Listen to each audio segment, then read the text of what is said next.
Hi everyone, Lisa here from Down to Earth Gardening and Design. Welcome to our video today. So big question I get is it too late to mulch in the late summer or the fall? And the definite answer is no.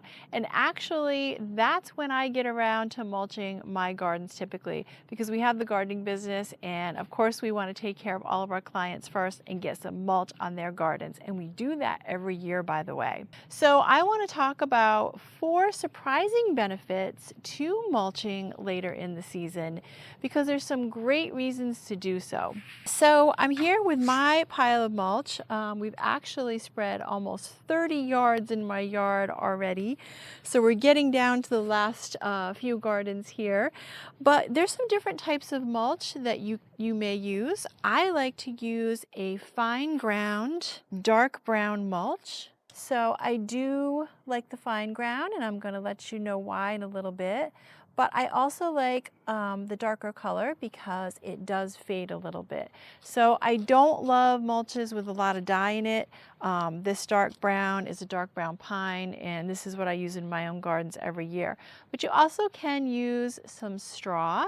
That's another great mulch for your gardens, or you can use some shredded leaves. So I would love to hear what you like to use in your garden, but this is my preference here. So let's get down to the benefits. So benefit number 1 is when you put your mulch down, and by the way, 2 to 3 inches is the preferred depth. You are actually doing a favor to your soil. So there's going to be a lot of benefits just to your soil just by adding that nice layer of mulch there. And so what happens is the earthworms, which are the engineers of our soil, they come in and they will break down the mulch, it'll decompose, and it will add a really nice consistency to your soil, and those worm castings are going to give it some fertility. So it's like you're composting right in your garden. So number 2 is you're protecting your soil in the winter. So I'm in Connecticut. We get some pretty harsh winters here some years, and there's ice, there's rain, there's heavy snow. And so what happens is you get a lot of runoff, and you're protecting your soil because you're protecting the erosion. So we don't want to lose all of our nice topsoil or even our really nice nutrients in our soil. So you're protecting it for the winter. So number 3 is it's a great time to bring some mulch up around your plants in the very late fall to protect those tender shrubs or perennials for the winter. So I like to bring the mulch up a little bit around the base of my roses, my butterfly bush, my lavender. So whatever you may have in your zone that is a little tender, a little iffy for the winter, you want to give it some added protection.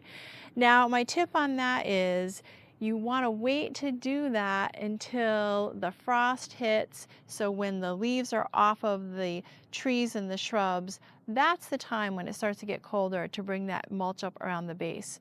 So it's a little early to do that, but I have my mulch here, and I'm going to leave a couple of mulch piles so I can be sure to do that for the winter. Now, number 4 is another wonderful benefit, and one of the top reasons why I mulch, because mulching is not just for looks, right? So you put your mulch down, and what you're doing is you're going to keep the weeds at bay. So that nice thick layer of 2 to 3 inches, you want to do a fresh weeding first, then put your mulch down, and you're going to find that it really prevents a lot of those weeds from coming through. And not only that, but you're getting a head start on your spring gardening. Now that's pretty great, because in the spring, we have some nice bulbs that come up pretty early, your daffodils for one, and it's really tough to mulch around your daffodils. So if you have a nice clean slate for spring, you're getting a head start on your gardening, and you can just go out there and enjoy it after a long winter, which is pretty wonderful. So I'm going to get to work in finishing this up. I'm pretty excited to have all this mulch down on my gardens, and I hope you enjoyed this video. So if you did, go ahead and give it a thumbs up and subscribe to our channel. We appreciate all of you, and we have lots more gardening coming your way.